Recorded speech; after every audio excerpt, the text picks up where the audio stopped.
Assalamualaikum warahmatullahi wabarakatuh. Saya Elisa Eviliona, calon guru penggerak angkatan 7 dari instansi SD Negeri 31 Jati Tanah Tinggi, Kota Padang. Dalam video kali ini, saya akan memaparkan koneksi antar materi, yaitu kesimpulan dan refleksi pemikiran Ki Hajar Dewantara, modul 1.1. Yang pertama, saya akan memaparkan kesimpulan dan penjelasan mengenai pemikiran-pemikiran Ki Hajar Dewantara. Kesimpulan yang pertama adalah trilogi pendidikan. Trilogi pendidikan yang pertama, Ing Ngarso Sung Tulodo, artinya di depan memberi teladan. Dalam hal ini, peranan guru sangat besar dalam memberikan teladan kepada para muridnya. Oleh karena itu, guru harus senantiasa menunjukkan kapan saja dan di mana saja keteladanan kepada muridnya.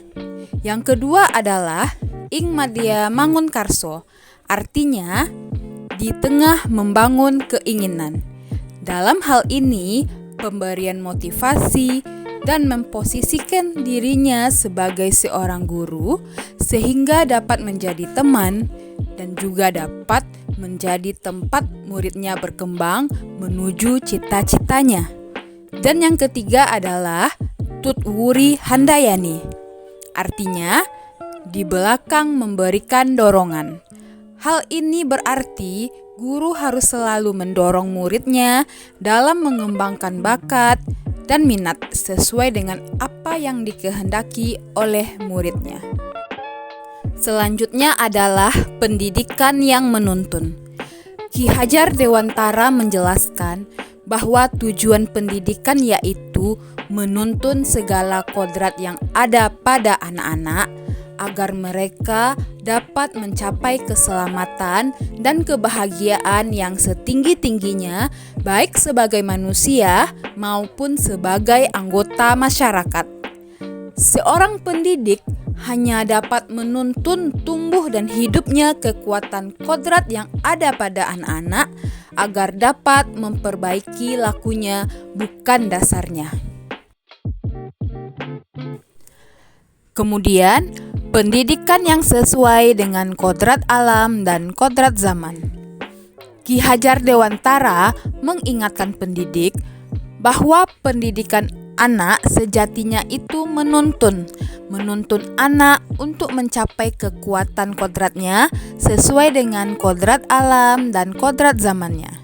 Jadi, kita sebagai pendidik tidak menyamakan pendidikan untuk anak di pesisir pantai dan pendidikan anak untuk di daerah pegunungan, karena mereka mempunyai kodrat alam yang berbeda. Juga, jangan menyamakan pendidikan anak di zaman dulu dan pendidikan anak di zaman sekarang. Oleh karena itu, kita sebagai pendidik harus melek teknologi terhadap segala perubahan kodrat zaman. Kesimpulan yang selanjutnya adalah pendidikan yang berhamba pada anak. Pendidikan yang berhamba atau berpihak kepada anak yaitu pendidikan yang seharusnya berpusat kepada anak, yakni anak bukan dilihat sebagai objek, namun dijadikan sebagai subjek. Berikan mereka kesempatan dan fasilitas mereka dalam mencapai tujuan pembelajaran. Kemudian, pendidikan budi pekerti. Budi pekerti atau watak atau karakter yang merupakan perpaduan antara gerakan pikiran, perasaan, dan kehendak sehingga menimbulkan tenaga atau semangat. Budi pekerti ini yang dimaksud adalah memanusiakan manusia menuju perbuatan yang baik.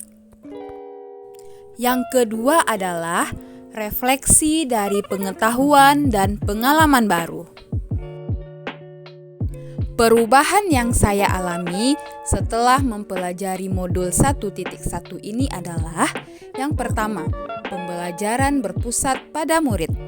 Pembelajaran yang berpusat kepada murid adalah proses pembelajaran yang menjadikan murid aktif karena murid terlibat dalam proses pembelajaran sehingga murid dapat memposisikan pengetahuannya. Yang kedua adalah menyadari bahwa guru bukan satu-satunya sumber belajar. Apapun yang ada di sekitar kita dapat kita jadikan sumber belajar murid. Murid bebas memilih sumber belajar apa dan dari mana yang akan mereka gunakan untuk belajar. Dan yang ketiga adalah menghargai setiap perbedaan karakteristik murid. Setiap murid tentunya terlahir berbeda setiap individunya. Setiap murid memiliki keunikannya masing-masing. Dengan adanya perbedaan karakteristik murid ini akan menjadikan pembelajaran yang lebih bermakna, di mana seorang pendidik harus menuntun muridnya sesuai dengan kodratnya masing-masing. Selanjutnya yang keempat adalah menciptakan pelajaran yang menarik dan menyenangkan. Saya berusaha menerapkan berbagai metode, strategi, dan model pembelajaran yang bervariasi. Hal tersebut bertujuan untuk menciptakan pembelajaran yang menarik dan menyenangkan, sehingga bisa meningkatkan motivasi murid dalam belajar. Yang kelima adalah memberikan kebebasan kepada murid untuk menyelesaikan tugas sesuai dengan minat, bakat, dan kreativitasnya masing-masing. Selanjutnya yang keenam, menuntun murid dalam mengembangkan potensi atau bakat yang dimilikinya sesuai dengan kodrat alam dan kodrat zamannya. Saya akan mempraktekkan pembelajaran sesuai pemikiran Ki Hajar Dewantara di sekolah dan di kelas. Pertama, saya akan menerapkan konsep merdeka belajar. Berikan kebebasan kepada murid untuk bereksplorasi dalam menentukan pembelajarannya, baik dari akademik maupun non-akademik. Guru tidak lagi menjadi sumber utama, namun guru harus kreatif agar murid bisa dibimbing dan diarahkan sesuai dengan kodratnya. Yang kedua adalah pembelajaran yang sesuai dengan kodrat alam dan kodrat zaman. Mendidik anak sesuai dengan kodrat alam yang dimilikinya, supaya mampu memberikan tuntunan dalam perlakuan sesuai dengan karakternya, sehingga pembelajaran lebih menyenangkan dan mengikuti perkembangan zaman yang ada. Ketiga, pembelajaran yang mengutamakan aspek budi pekerti. Pembiasaan yang baik selalu akan saya terapkan kepada murid saya supaya mereka bisa menjadi pribadi yang lebih baik lagi. Keempat, merancang dan melaksanakan pembelajaran yang interaktif. Merancang dan melaksanakan pembelajaran yang interaktif dengan melibatkan murid sehingga mereka mendapatkan pembelajaran yang bermakna dan menyenangkan. Dan yang kelima, pendidikan yang menuntun. Saya akan memberikan tuntunan dan arahan agar murid saya tidak kehilangan arah. Yang ketiga, proses pembelajaran dan suasana kelas yang mencerminkan pemikiran Ki Hajar Dewantara secara konkret sesuai dengan konteks lokal sosial budaya di kelas dan di sekolah saya. Pertama, sebelum proses pembelajaran dimulai, para murid melaksanakan sholat duha dan pembiasaan keagamaan sesuai dengan konteks lokal sosial budaya Minangkabau, adat Basandi Sara, syarak Basandi Kitabullah. Seperti pada gambar yang pertama, para murid melaksanakan sholat duha berjamaah. Kegiatan ini merupakan pembentukan karakter religius. Setelah melaksanakan sholat duha, para murid melaksanakan pembiasaan keagamaan, seperti doa sebelum belajar, mengaji, bersalawat, dan membaca Asmaul Husna. Dalam proses pembelajaran, saya memberikan reward kepada murid saya berupa bintang kelas sesuai dengan praktik baik yang dilakukannya.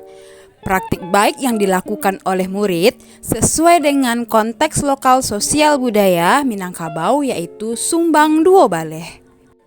Bagi murid yang mendapatkan banyak bintang kelas akan menjadi peringkat terbaik di dalam kelas. Selanjutnya, mengembangkan minat, bakat, dan kreativitas murid pada konteks lokal sosial budaya Minangkabau.